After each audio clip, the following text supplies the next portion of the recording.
So in my searchings, I came across this video about an ex-Trump supporter, a Trump supporter who had voted for him in 2016, and why this person is hoping to back Biden. At least that's what I'm getting from the title.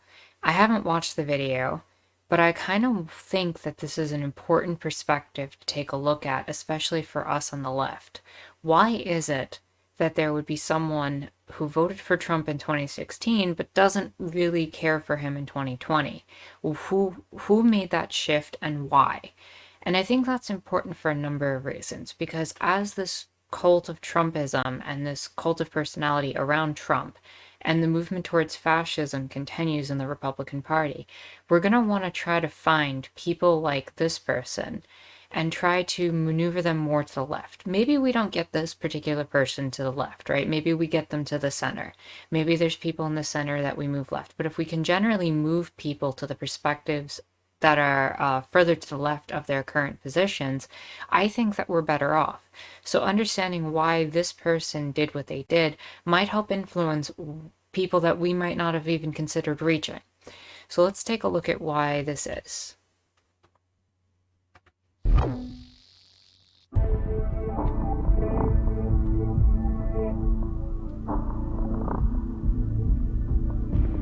It was a tipping point in the 2020 election. 63-year-old farmer Rick Tellez voted for Donald Trump in 2016 in the hope that Mr. Trump will help provide a boost to the agricultural industry and create more jobs in the country. I think that's a big factor that we have to consider. A lot of people in like rural areas came into the 2016 election not really thinking about maybe the ways that Trump might affect the rest of the country or even specific groups, but mostly how it would affect them. And I'm not defending the position, and I still think that if you voted for Trump, you did make an acceptable case for racism in this country, even back in 2016. But what I will say is that the primary reason that a lot of people voted for Trump was they really were desperate to try to find somebody who would help create jobs and create a better climate for them to maybe sustain their living. I think Bernie Sanders going up against Trump in 2016 would have been able to address a lot of these voters.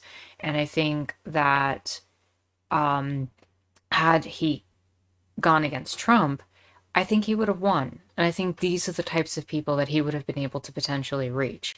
Maybe not everybody, but certainly a good majority of them. He was going to drain the swamp. He was going to bring back jobs to America. He was going to drain the swamp. He was going to bring back jobs to America, right? These are the types of things that I think a lot of people in the rural areas are worried about.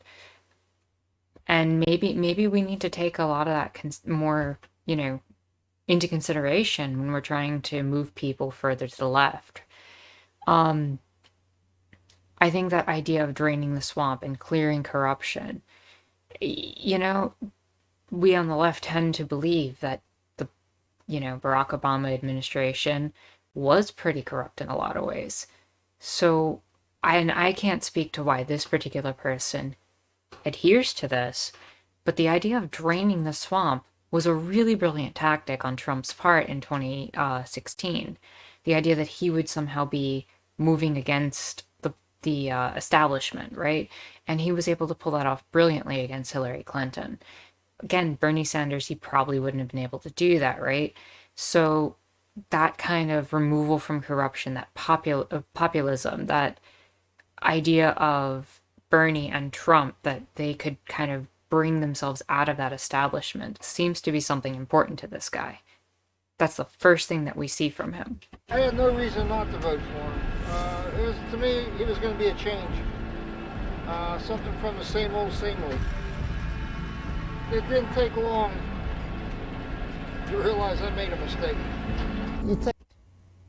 You know what? Given as many people as I've seen devoted to Trump and just talking about him like he's God Emperor Trump and we have to listen to him over everything else, this is a very refreshing and very moderate perspective.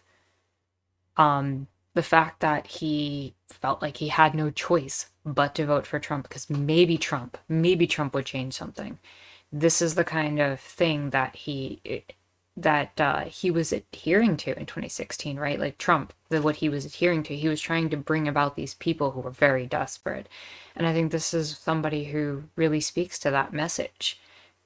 Take this administration, the last 4 years. I don't know if there's anything positive you could say that he's done for agriculture. That's real. Before. Since 2018, both the world's first and second largest economies have been embroiled in a bruising trade war with each other. President Trump has been ratcheting up pressure on China to reduce the trade imbalances through a series of tariffs on numerous Chinese goods. And most of those tariffs ended up like really hurting Americans. You know, the idea of protectionism really backfired on us as a country. Beijing then responded by imposing retaliatory measures on U.S. products. Exactly. That retaliation is always what is going to cause a lot of problems. You know, just because you put up a tariff, yeah, you gain in the immediate sense, like you put up this tax basically that prevents one country from hurting your economy, but then they're going to raise tariffs too, and they're going to hurt you right back. Like, it's just nonsensical. It's a fight that really didn't need to happen. Since then, Rick has seen the export price for his soybeans fall by at least 20%. In addition, his imports of machinery and chemicals, mostly from China, are now 20% more expensive. When you start adding those numbers together, we're talking 40%, upwards of 40%, and no way of passing those costs on. I mean, that is something I had to absorb. As far as trade goes, the American farmer, it was a loss all the way around. 40%. A 40% loss for one person who owns that kind of property and land to just take on himself. You know, this isn't like a company that we're talking about. This is just a person who's running a farm. Or, you know, his own business in this sense. And yeah, maybe this isn't exactly the ideal for a lot of leftists, right? But like, this is this person's livelihood and job. This is what they're thinking about in this moment. So what can we learn here about what he's worried about? He's worried about making sure he has enough to manage his business.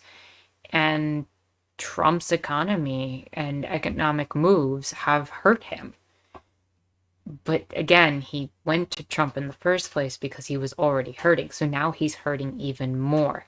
So how do we take this disenfranchised person, this person who feels like they are losing resources and money and everything, and give them a voice back? Rick has tried to warn his friends and other farmers in his county on the perils of a second term for Trump. But he's resigned to the fact that it's not going to be easy to sway the farmers' vote, which has traditionally been pro-Republican. And see, that's why getting someone like him and learning his perspective is going to be so useful. Because if you can get him to speak out against all of his neighbors, and he's clearly willing to, maybe he convinces one more, maybe he convinces another one, you know? And slowly but surely you make that change. It's not going to happen overnight. A lot of these people are stuck in the cult of personality. But he is probably more likely to reach his neighbors than any of us will. Most farmers are registered Republicans. And to me, that's a start. To me, that's where you start as far as what's at fault with this government. Because whenever you have to decide what party you want to register to, you're almost committed to a team and to a brand. And people are brand loyal. And True. Very true. This is one of the issues that a lot of leftists have had recently as well. You know, the fact that this two-party system prevented an actual socialist candidate from even being viable. If we had some sort of ranked voting system or some sort of way to create a third or fourth or fifth party, we might even be able to get actual like legislation done in this country. So this is not completely off base from what a lot of us want, even if we disagree on a lot of fundamental principles. And we don't even know if we do, but we probably do. 85% of that royal community are registered Republicans. Tellez is deeply worried about the effects of climate change on agriculture. That's completely based, you know? The fact that climate change is going to have a huge impact on the way agriculture's run, the way we grow our food, the way we grow anything that can be turned into a manufactured commodity. Under Obama and Biden, the government came up with a renewable fuel standards where you had to use so much biofuels or renewable energy in transportation fuel. So, that meant creating ethanol and biodiesel. And these markets grew, and they grew because of the policies of Biden and Obama. And Trump comes in, and he, through EPA, is starting to cut the standards and wanting to hand out exemptions and just basically undercutting the renewable fuel industry. Completely and utterly draining the swamp and filling it with his own brand of swamp.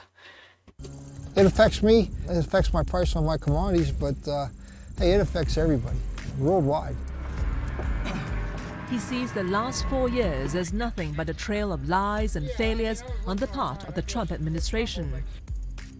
All he wants is to see a semblance of respect to return to America while cementing its position as a global leader. Why did he put 300 million American lives at risk for corporate greed? So you ask me, why am I not voting for Trump? I'll tell you, that list, it grows and gets bigger daily. Get some respect back to the office. Get some respect back to the country. Be proud to be called an American. Be proud to say that's my president.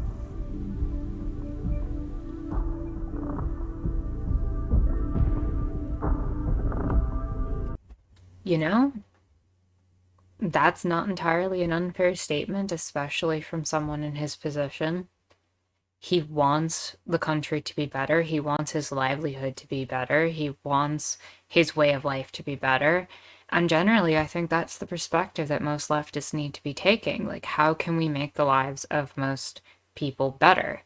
I think that's the type of praxis we need to be leaning towards when we analyze all the theory that we tend to analyze, right? How can we make the daily lives of people better? And you know what? That's what he wants too. And when we can find people like him, then I think we can find potential allies, even in people who seemingly disagree with us. And again, he can convert his neighbors, he can change a lot of minds, he can change a lot of perspectives that maybe some of us can't reach. It doesn't matter really who sends the message, as long as we get that message out, as long as we move away from Trump, as long as we move away from fascism, as long as we move in a direction where we can actually make a better world for people.